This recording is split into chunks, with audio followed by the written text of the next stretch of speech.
దేవి నవరాత్రులు. ఆశ్వేజ మాసములో శరదృతువు ప్రారంభమవుతుంది. శరదృతువులో వచ్చే నవరాత్రులు కనుక వీటిని శరన్నవరాత్రులు అని అంటాము. ఆశ్వేజ మాసం శుక్లపక్ష పాడ్యమి నుండి నవమి వరకు ఉన్న రోజులకు దేవీ నవరాత్రులు అంటాము. 10వ రోజు విజయదశమి. ఈ 10 రోజులను కలిపి దసరా అంటాము. దసరా అనేది దశహర అనే పదము నుండి ఏర్పడినది. దశహర అంటే 10 పాపాలను నాశనము చేసేది అని అర్థము. పూర్వము జగన్మాత 9 రోజుల పాటు 9 అవతారాలు ధరించి రాక్షస సంహారం చేసి లోకాలను రక్షించినది. అందుకనే ఈ 9 రోజులు దేవతారాధన చేస్తాము. దేవీ నవరాత్రుల్లో 9 రోజులు పూజ చేయాలి. అందుకు వీలు లేని వారు 3 రోజులు కానీ 5 రోజులు కానీ 1 రోజైనా చేయాలని శాస్త్రాలు చెబుతూ ఉన్నాయి. దేవీ నవరాత్రుల్లో కలశస్థాపన చేసి పూజ చేయడం మంచిది. కలశ ప్రతిష్ఠించిన తర్వాత షోడశ ఉపచారాలతో పూజ చేయాలి. అష్టోత్తరాలతో దుర్గాదేవిని పూజించాలి.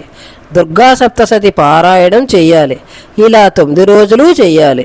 విజయదశమి నాడు ఉద్యాపన చెయ్యాలి. ఈ 9 రోజులు రోజుకొకటి నైవేద్యం సమర్పించాలి. ఈ నవరాత్రులలో ఉపవాస వ్రతాన్ని పాటించాలి. ఏకభుక్తము పాటించాలి. అంటే ఒక పూట భోజనము చేసి మరొక పూట ఉపవాసం ఉండటం ఏకభుక్తము. లేదా నక్తము పాటించాలి. నక్తము అంటే పగలంతా ఉపవాసం ఉండి రాత్రి భోజనం చేయటం.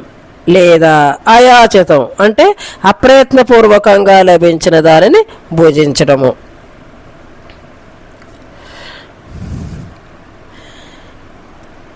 నవరాత్రుల్లో మొదటిగా అర్చించవలసిన దేవి శైలపుత్రి అంటే పార్వతీదేవి అని అర్థము.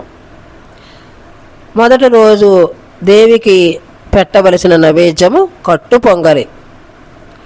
కటు పొంగలి అనే మాటని జన వ్యవహారంలో కట్టె పొంగలిగా మారినది. పెసరపప్పు బియ్యం కలిపిన వండిన అన్నాన్ని కట్టు పొంగలి అని అంటాము.